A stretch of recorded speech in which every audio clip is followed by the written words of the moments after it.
how hackers stole what is that, $1 million from bank. Yo, this Furnicom is so comp. This shit just came out. Chat, and did anyone watch this? This shit is comp as 2016. Two men are walking into the entrance of a bank in Taipei. And they're wearing medical masks. GG's, bro. Chat, that is not $1 billion. Are you guys fucking insane? That's literally $1 million. And fisher hats. One of them guards the entrance. Hold on, rewind. Alright, how hackers stole $1 million from banks. Let's go. Let's get into it, man. July 10th, 2016. Two men are walking into the entrance of a bank in Taipei. They're wearing medical masks and fisher hats. One of them guards the entrance, while the other stands in front of the ATM. He doesn't do anything, though. He doesn't withdraw money with a card, nor does he try to blow it up. He just waits. And then something curious happens. The ATM starts spitting out banknote after banknote. What's a banknote? Whoa, whoa! What's a banknote? Is that like free money? Chat, what's a banknote? Oh, it's money? What do you mean, bruh? Yo, don't say bruh like I'm some moron. It's like $1. Bro went unranked in school. Alright. The money. As a stranger approaches, they immediately abort and leave. The stranger will find the cash just lying there. Even though it doesn't exactly look like it, he just walked into a massive heist. While those two men collected their money, 20 others did the same thing at other branches. This is just one puzzle piece of a larger operation. A 2-year-long sophisticated attack that shook the global... I don't know why, bro. I want to rob a bank so bad. I want to rob a bank so bad, bro. In GTA.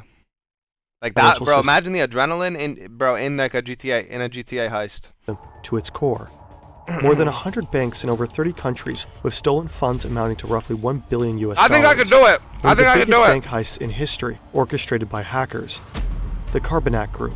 They are led by one elusive mastermind. Here's the thing, bro. See, I would never get caught. I'd get like a Korean like hacker squad on my side, and I'd have them like hack all the CCTVs, hack everything, bro. But on this one night in Taipei, he and his team made a crucial mistake, one that they will pay a heavy price for. Carbonac was a game changer, I think. Poof. The attackers, they have the password of the administrator. So at that point we knew that they were watching what we were doing. It's very hard to arrest a piece of code.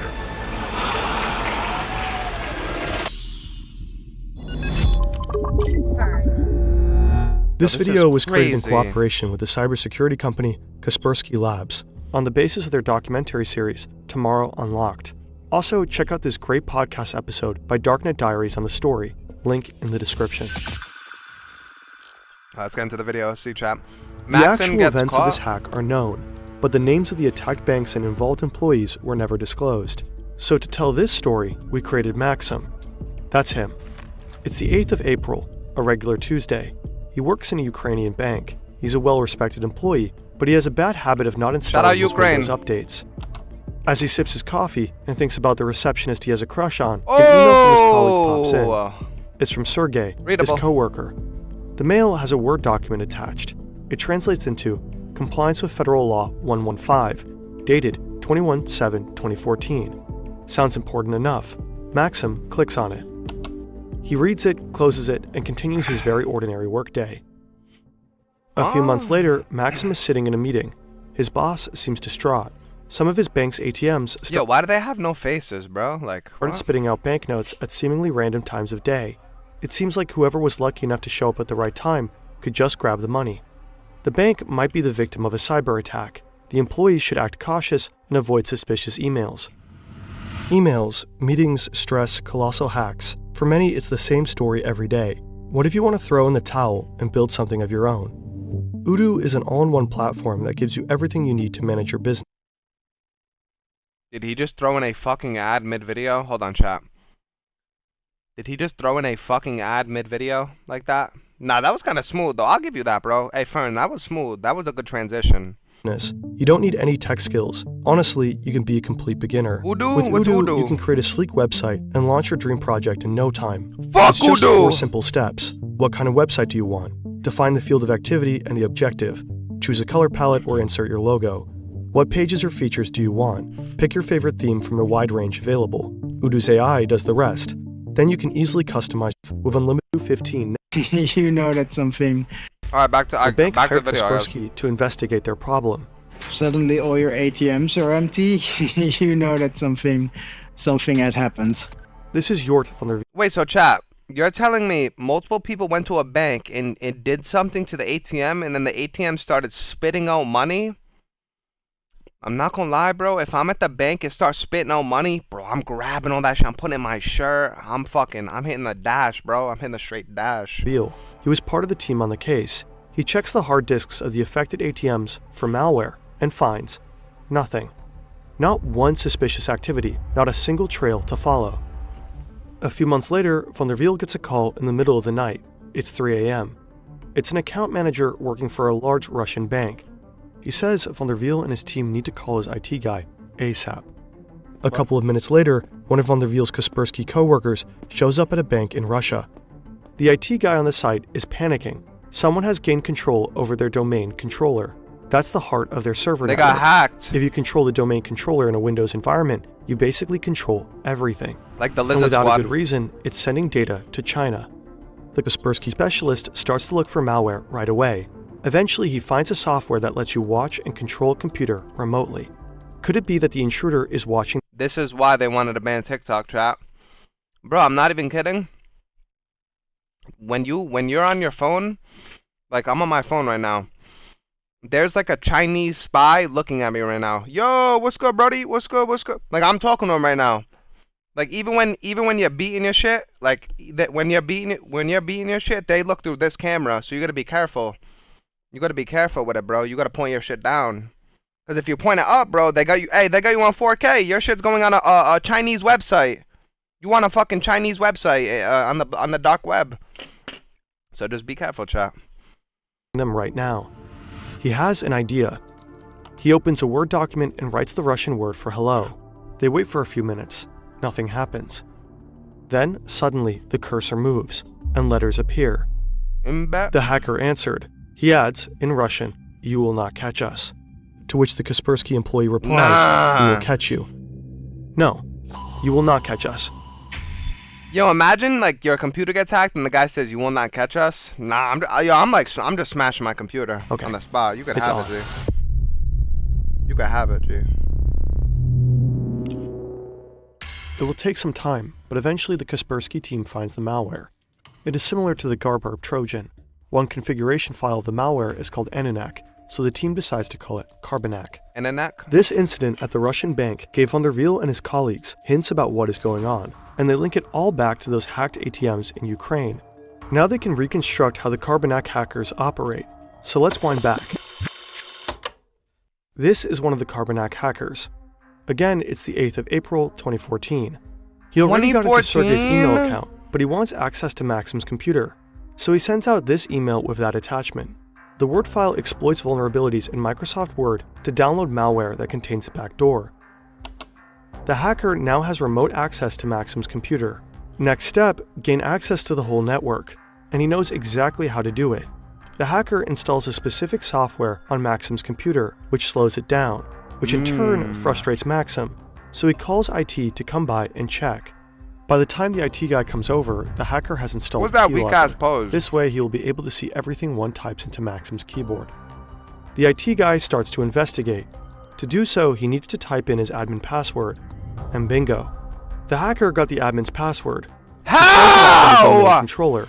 And yep, Here's what I don't understand, bro. How do they guess passwords?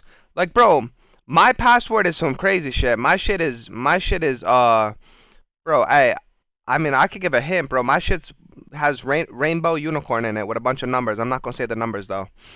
But, like, bro, like, who's guessing that? Be honest. Who's guessing rainbow unicorn for my password? With underscores and with like numbers and exclamation. Like I usually do my date of birth.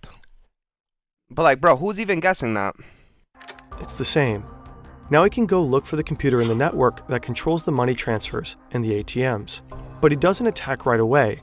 Instead, for months he silently observes the employees managing the transactions. Once he fully understands the process, he proceeds. To steal the money, the Carbonac Group developed 3 different methods. One way is to transfer money from so-called transaction management accounts to their own accounts. To avoid suspicion, they raise the balances by the stolen amount beforehand. That's what I would do. That's what I would do. Keeping the total unchanged. I would do that. Since banks check accounts only every 10 hours, the transfers go unnoticed. Another way is to take control of specific ATMs to let them spill out banknotes right into the hands of money mules. These are men hired through the Moldovan mafia who collect the money and send it to the Moldovan mafia? Just off that name, you do not want to fuck with them. Their bosses. In exchange, they get to keep a small cut. The third method is the most sophisticated. The hackers set up a couple of bank accounts in the names of their money mules, including debit cards. Then they make sure they all have the same small amount on it, let's say $3.33. Then they update the bank's database, exchanging that $3.33 for $1 million. Suddenly, all the money mules have $1 million on their bank account. What? Now they just use their debit cards to withdraw the cash. As a side effect of the database update, some broke bank customers will suddenly find themselves to be millionaires. Whoa! The better the Kaspersky Nah, imagine one day you just wake up, you're a millionaire? Bro. team understands the methods of the Carbonac Group, the more they begin to grasp how complex this operation is. Kaspersky teams up with Europol, major European banks, and various national law enforcement agencies to hunt them down. They're able to take down some of their servers, but then the hackers start using different tools and continue to work under the radar. By the beginning of 2015, Carbonac has robbed at least 100 financial institutions banks? in almost 30 countries. Most of the victims are in Russia. Sorry for the pause. Chat, what country has the best tech? Like, what country has the best hackers and shit? Is it US or is it like China or some shit? Or like Korea? It gotta be US, no? We have the best tech? It has to be US, bro. Is US? China? But also in the US, China, and Europe. Within 2 years, they steal roughly $1 billion. They appear to be BLM. unstoppable until someone screws up.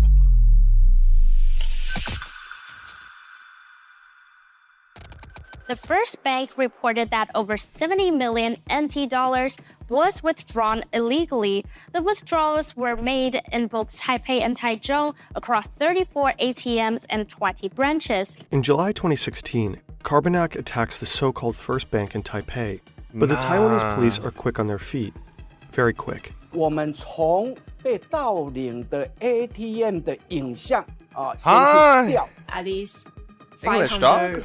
police officer checking the CCTVs. What? We track all the footage from the ATMs and back to the hotels of all the That's that guy! 这一个车手的一个身份，陆陆续续，接下来3、4天的时间，全部把22位的一个身份22 money mules, most of them Russian, the rest from Eastern European countries. 19 of them successfully flee Taiwan, but 3 remain in the country with the money. Their faces are all over the media. To escape, they have to get rid of the money somehow. One of them hides 2 sports bags with some of the money at the Donghu Park. He then flees to Yulong County and hides there. But he is caught and leads the police back to the sports bags. But instead of 2, there is only 1 left. An elderly man found one of the bags and took it home. You probably think that will Yeah, but here's my thing. Why would you hide the bags in the park when you can just like go to a different country, bro? Like on boat or like drive to a different country. I don't understand. That's what I would do. I would drive to a different country. No? that was fortune from God. The police seize the second bag and search for the other money mules. A man called Bobby hides the rest of the money in 2 suitcases and stows them in 2 lockers at Taipei Central Station. Shortly after, 2 other men from Eastern Europe arrive in Taiwan and collect the suitcases from the main station. They go to a hotel to have There's brunch. faces everywhere? As they sit down, they're interrupted by the police. Put down the knife, your fork, stay calm, don't move. Resign the election with us, such as I am. They ask the men to take them to their hotel room. Сколько у вас человек всего? Здесь нас двое. Нет, целая группа. Чего That's the группа? guy who hacked Вот это everyone? преступление. In their hotel room, law enforcement... Hold on, how am I so dumb? No. See, I'm not getting called dumb for spitting facts. Yo, this moron hid the bags in the park. Like, bro, all you have to do is change your identity, bro. Dye your hair, like, put an eyebrow slit, grow a beard, like, grow facial hair. If you have facial hair, you shave it. Bro, it's not hard. And then you just, like... finds banknotes that are worth roughly 1.5 million US dollars. Yeah, it does work like that, bro. Managed to recover 90% of the stolen money. The 3 money mules are sentenced to a little over 4 years in prison. These guys are just low-level operatives. But on the phone of one of the men, the Taiwanese police find pictures of stacks of money in various currencies. They also find emails from the suspected head of the Carbonac Group. Europol, the FBI, cybersecurity companies, and several authorities from different countries work tirelessly to find the Carbonac mastermind. Little do they know he is hiding all the way across the globe, living a life in luxury. What shit was that? The fall of a mastermind. March 6th, 2018. I would not get caught. This is Dennis. Looks He's like Andrew Ukrainian, Tate. but now he lives with his wife and son in Alicante, Spain. He's a rather private person. He doesn't really leave the house. Right now, as per usual, he's coding new malware. He's one of the best of his trade. To keep a low profile, he does most of his spending in Bitcoin.